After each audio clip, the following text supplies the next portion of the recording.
I talked a lot in the first 2/3 of the movie. It's not as much historical here, it's more mystery plot unfolding.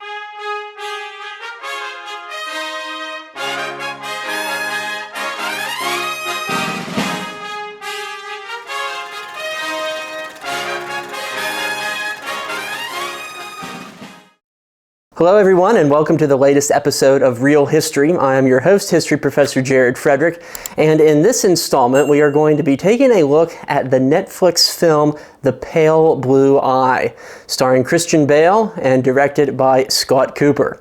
This looks like a wonderful Gothic thriller that is set in 1830s America that has to do with a murder of a cadet at the United States Military Academy at West Point. This is my first time watching it, and even though it is based on a novel, it is largely fictitious, it nonetheless has the potential to transport us to another time period and also introduce us to some real-life characters.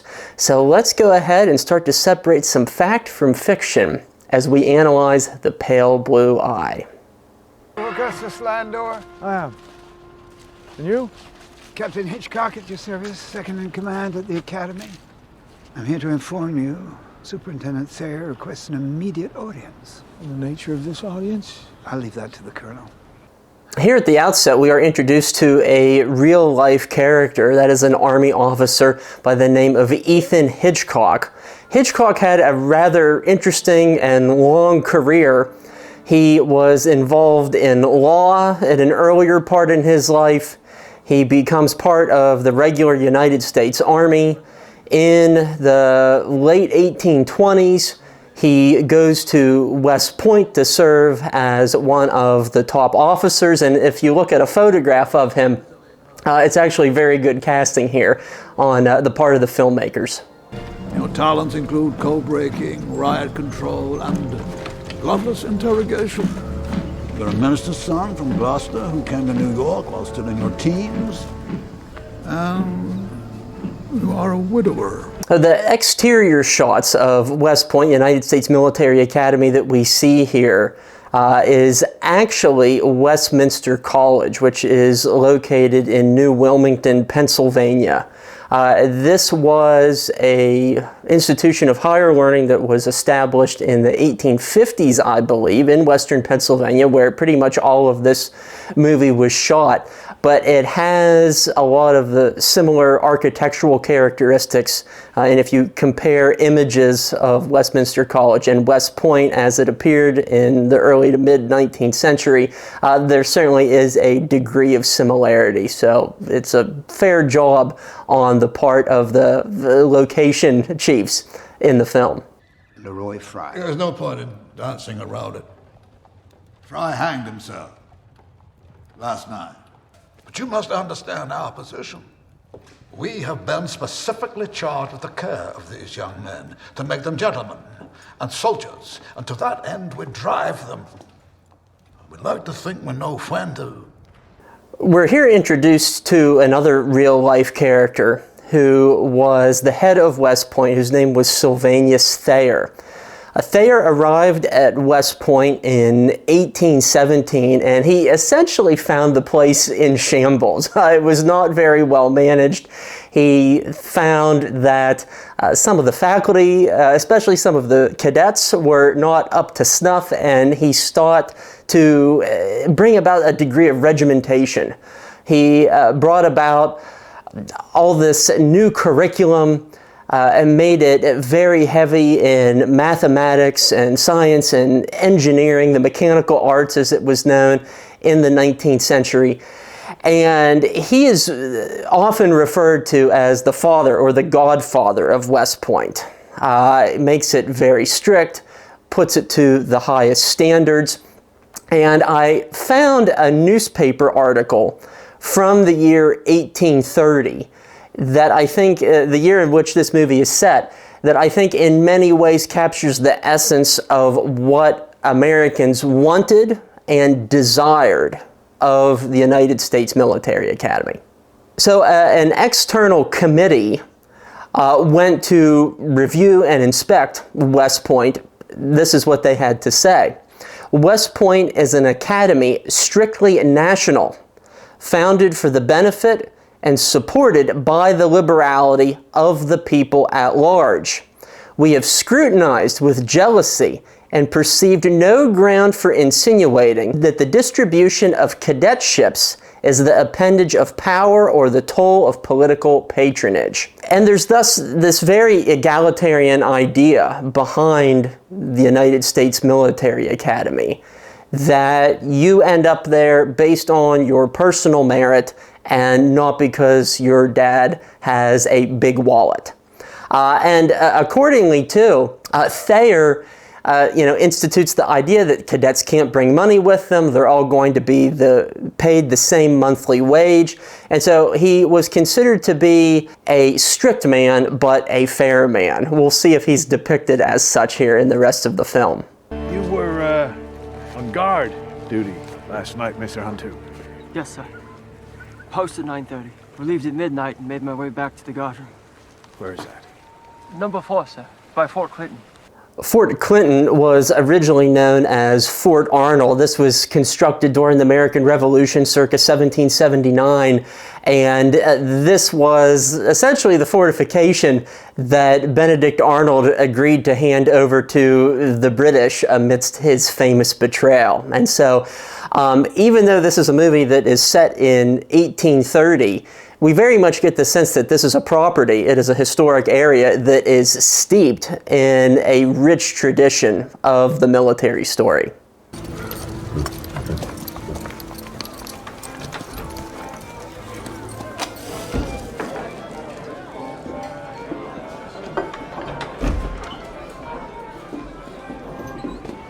Oh, there's the man himself. The structure that we actually see here is an actual historical building, and it is known as the Compass Inn. It is located in Laughlintown, Pennsylvania, which is actually not too terribly far away from where I reside. So there's a lot of bits of terrain and historical fixtures in this movie that look familiar to me or I have visited. This was an inn and tavern constructed probably around 1800 or so. And it was very emblematic of the sorts of travelers' rests that predominated the state of Pennsylvania and New York too in the earliest decades of the 19th century. This is a time period of vibrant expansion in regard to what was then known as public works projects, internal improvements. We see roads. This inn right here was located on the Pennsylvania State Road. Simultaneous with the time period of this movie, we see the Erie Canal crisscrossing New York. We see the Pennsylvania Canal and the Chesapeake and Ohio Canal doing much the same. And so there was a sense of movement that was very much ongoing here, both in the real life settings where this movie was filmed and also in the semi-fictitious world in which this story takes place. So interesting little things here that are tying the story together. Oh, there's the man himself. Benny knows a man who's in need of a drink when he sees one. The very sight of it warms my blood. Benny! Sir. Here's to rules. Fun bit of trivia here.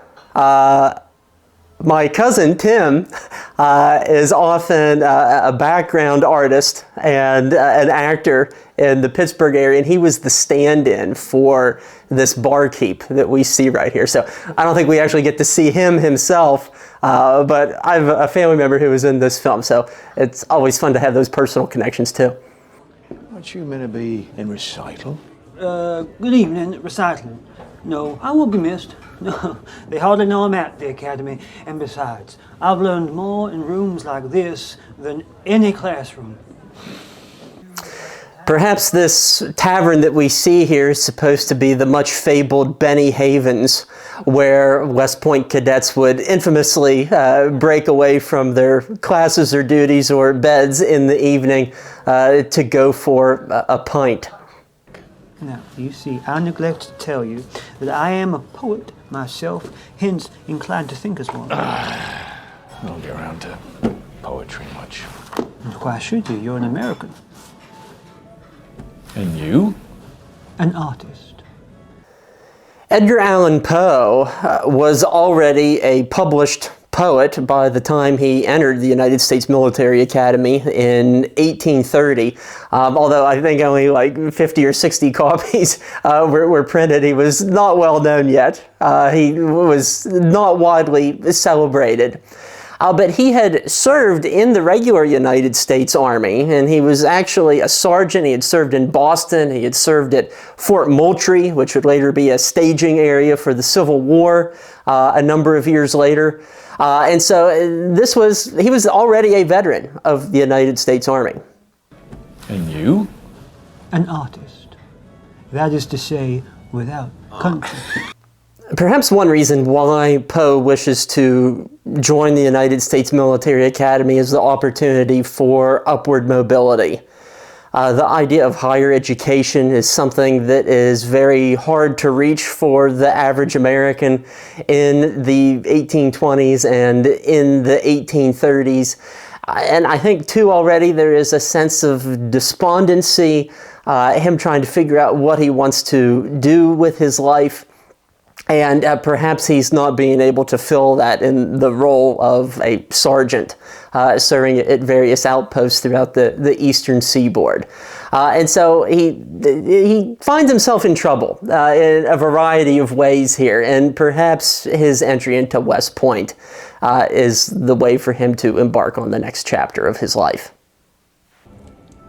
You could have woken any morning and written this. But I didn't write it.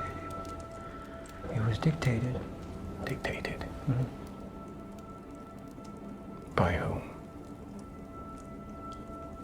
My mother. She's dead. Dead nearly 20 years. So suffice it to say, Edgar Allan Poe lived a very troubled youth. 2 decades prior to this, his father abandons him. His mother dies shortly thereafter of tuberculosis, and he is taken in by a family in Richmond, Virginia, the Allens, and that is ultimately how he gets the middle part of his name, Edgar Allan Poe. And so this is a house built on rocky foundations, if you will.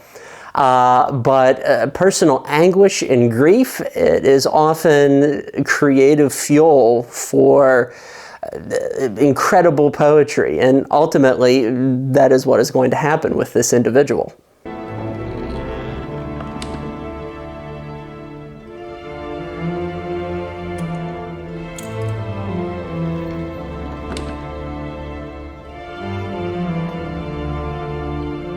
Here in this medical facility, I think there's just some wonderful staging and production design that we see here. We see the gas lights hanging from the ceilings. Everything looks quite authentic. It in some ways reminds me of the fantastic 19th century painting called The Gross Clinic. In any case, the evolution of medicine here as we get into the mid-1800s, it was something that was progressing, and doctors were trying to understand human anatomy, science, and of course all of this is going to come to fruition during the American Civil War.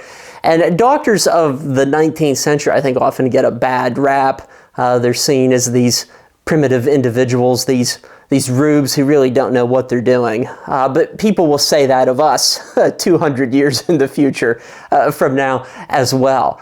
But I just really like the look of all of this. It looks quite authentic in that regard.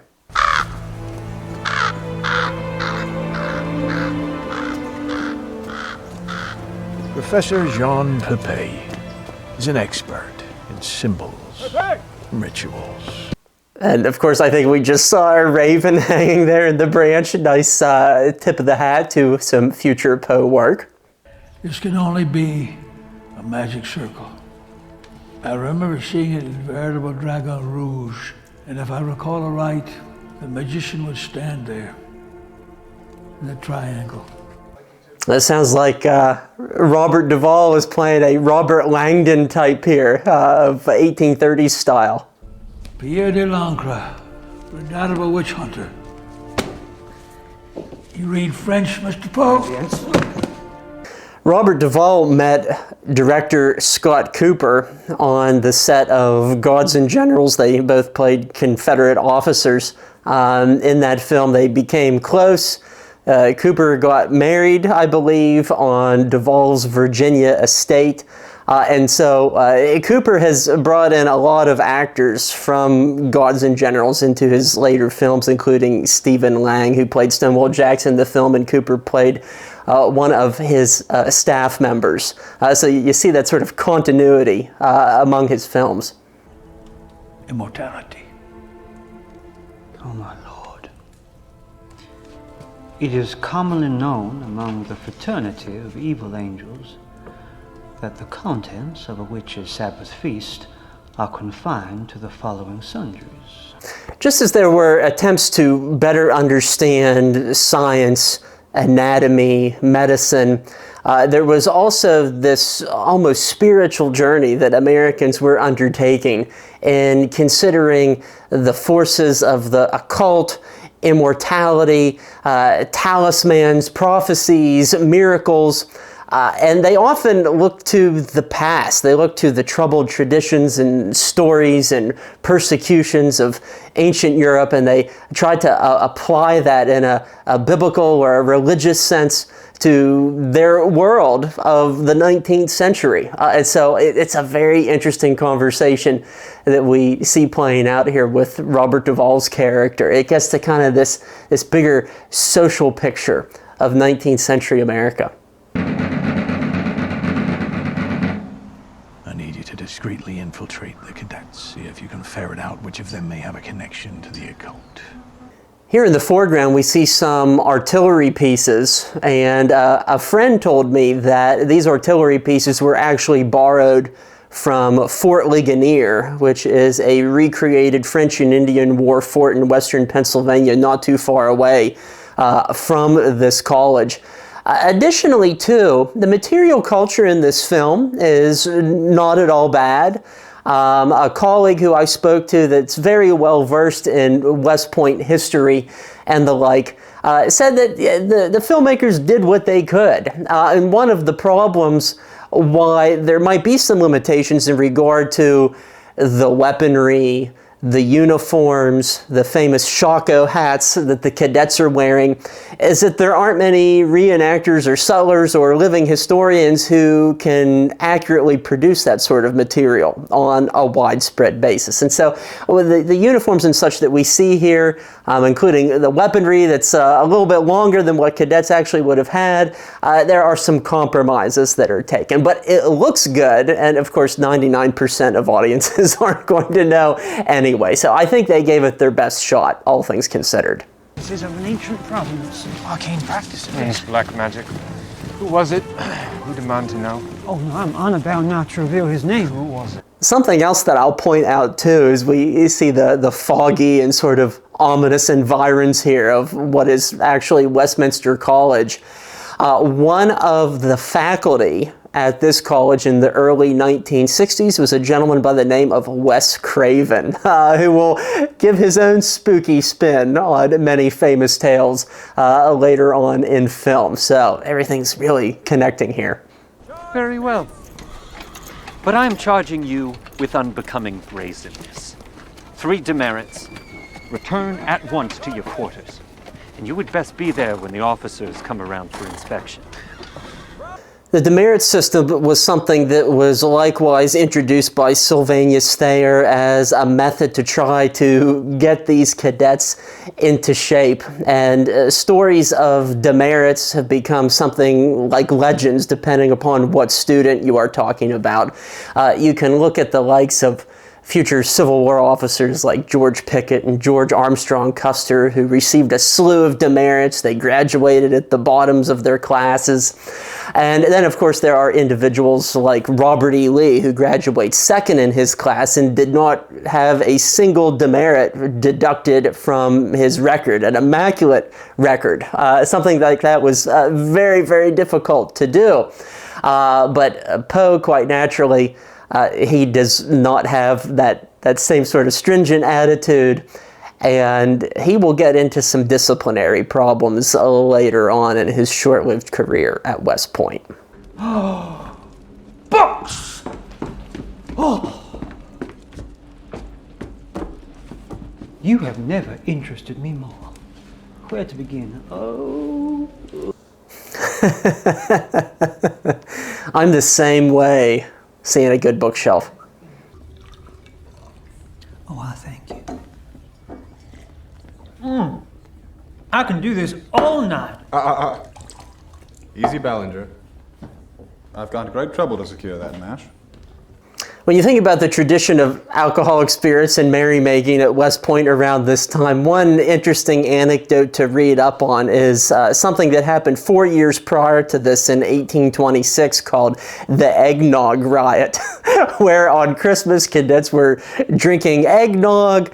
It was spiked with liquor. It was taken away from them. They were ordered to do so, and they did not take kindly to having their beverages stripped of them, and several of them rioted, and a number of them were court-martialed as a result. And so this sort of ceremonial drinking, merrymaking, heading off post to partake, it's not out of the question.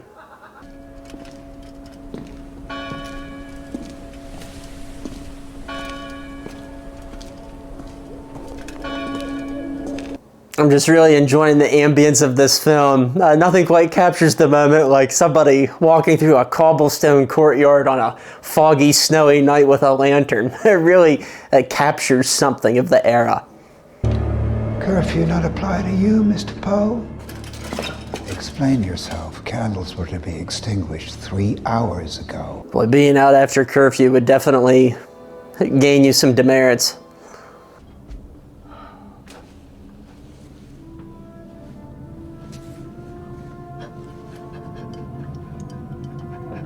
Scott Cooper writes a lot of roles specifically for Christian Bale, and it seems that the common thread throughout is that Bale's characters are men who are haunted by their pasts. This is especially so in their previous collaboration, Hostiles, which I think is one of the best westerns made in the modern era. And these historical time periods work so well for these psychological studies of people who are trying to outrun or connect with their pasts. And I think Cooper does it really well. In thy grave, who shall give thee thanks? According to thy mercy, remember thou me for thy goodness' sake, O Lord. Some additional good details here in these cemetery scenes. We really get a glimpse into the process of mourning. People dressed entirely in black. We see the cadets wearing black armbands. In some ways, mourning somebody's passing was a more public affair in the 19th century. It was more prolonged in many ways. The way in which you would exhibit your mourning, rather, was more pronounced. And so this, too, is a good period detail, giving us a glimpse into the mindset of people who were living at this time. I understand you're a widower, Mr. Randall. That is so. With all due sympathy. Was it recent, your wife going to her reward? 2 years ago now. Being a resident of the region, I can say we have some very accurate Pennsylvania weather going on here in these scenes. But man, it adds so much to the aura of it all. Pardon me. Nothing would afford me greater pleasure then an audience with you on Saturday. I'm sure that's true, Mr. Poe. Poe's real-life romantic inclinations are a little bit more complicated. 4 years after he left the Academy, he applied for a marriage license to betroth his 13-year-old cousin named Virginia Clem. So some slightly different standards here in that part of the 19th century. She's coughing. We all know what that means. She's going to die before the end of the film. Shall we? So these scenes here were actually filmed in Allegheny Cemetery, which is in the Pittsburgh area. And this is one of the older, really large cemeteries in that part of the state. It was established in 1844. And the mausoleum that we see right now actually has an interesting history in and of itself. Within this mausoleum are the remains of a Civil War officer by the name of William Jefferson Moorhead. And Moorhead was a veteran of the Battle of Gettysburg, served in the U.S. 17th Infantry Regiment, and he was a survivor of the horrible fighting that took place within the wheat field. And so a great little historical detail that has nothing to do with the story of the film, but it's just interesting to see how different elements of the historical landscape in Western PA are used to these ends. And I'd like to thank my friend and colleague Wayne Motz, who is president of the Gettysburg Foundation, for sharing that little bit of historical trivia with his friends. Killing me? Before I let him come between me and my heart's desire, I will kill him. I'm just waiting for the Headless Horseman to appear at this point.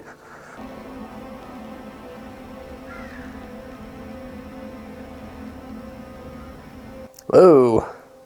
Then arrest him. Arrest him if you are so persuaded. All we have is motive. We're looking to you to supply evidence. Mr. Landor, do you harbor a latent hostility toward this academy? Is that it?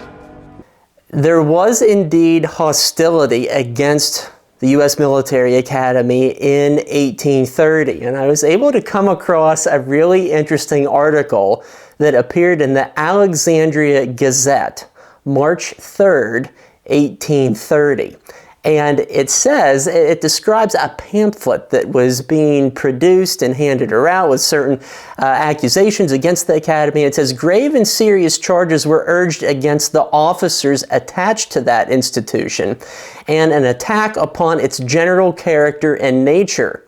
We looked upon this production, however, as the outpouring of some of the warm-hearted, spirited youth who, conceiving themselves injured of occurrences at the Academy, had determined to wreak his vengeance upon everything connected with the skull.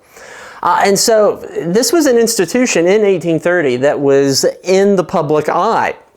And on top of that as well, it was perceived to be as an elite skull that benefited wealthy families, despite what some previous and contemporary inquiries were saying of the institution. And in fact, there was a congressman from Tennessee who called for the abolishment of the United States Military Academy for this very reason. And that congressman's name was Davy Crockett. Thank you for joining us in mourning Randolph's untimely passing. The dear boy was family. Don't you find my son exceptionally handsome, Mr. Landor? Something that I really like about these old dining rooms that we see in these antebellum mansions is that invariably it seems that there's always these huge landscape panoramas like the one that we see here. And that was often done as a means of trying to express an idea that people were increasingly one with nature, that a sense of eating in the outdoors, kind of breaking down the barriers of your wall with the outside, and it was a very particular interior design feature that we see in large homes of this era. So it doesn't tell us much about the plot of the movie, but just a nice little material detail that we see lingering in the background.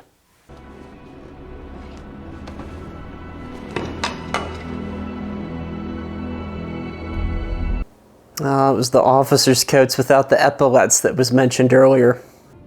Let's put that dreadful old thing away, shall we? I'm quite sure it won't fit you. Uh-oh. It never occurred to me that it might be someone who wasn't even alive. Pardon me? Father Henri Leclerc. Oh, the portrait hanging in the house?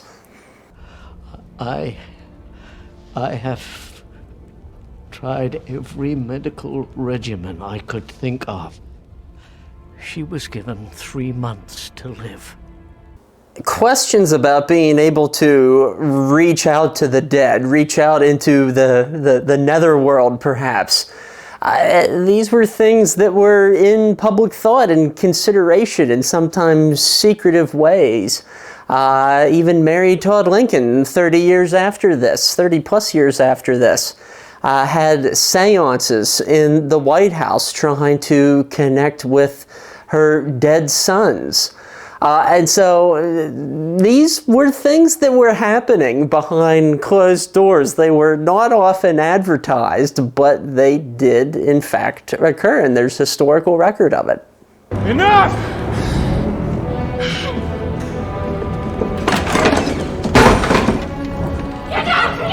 You'll hang for this. You have no business here. Get out. Leo, finish! What is going on? You know, Edgar, I often wish that my Maddie had run into you that night of the ball. Who knows? We might have become a family indeed. I sure treasure what we... Goodbye, Lando. Wow, so that was a very interesting, slow burn tale of Gothic terror and revenge, I would say, with a very interesting historical backdrop of West Point.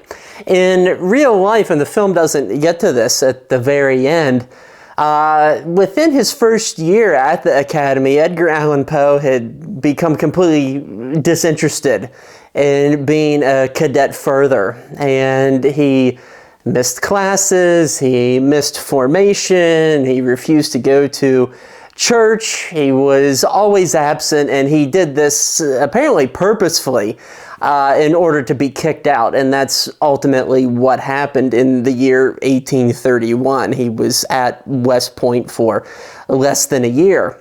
But of course, in the wake of all of this, he starts to hone his craft in the realm of poetry, and the rest, they say, is history. This is a very interesting alternative history film that plays on real-life themes and individuals of the time period. And I would say one of the great strengths of this film, even though it is a slow burn and you need to pay attention, and it's not a high-paced, fast-paced action thriller sort of film, what I appreciate from a historical perspective is an attention to detail.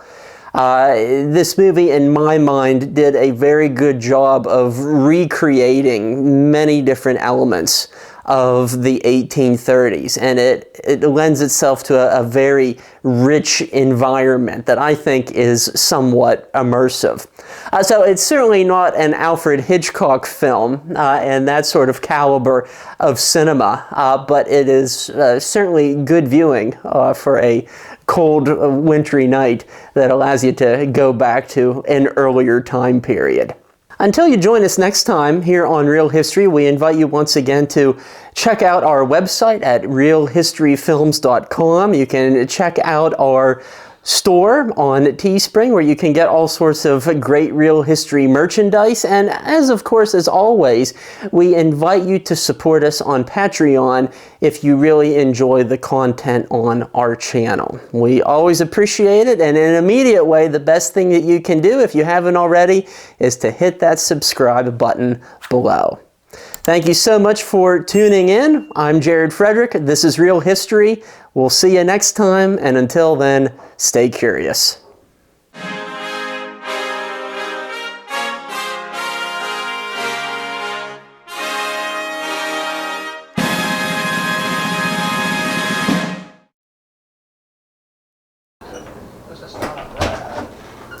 Good evening. Hey, look at you go. Reinforcements have arrived. Thank you, Andy. Always a good choice. Especially when it's on someone else's tab.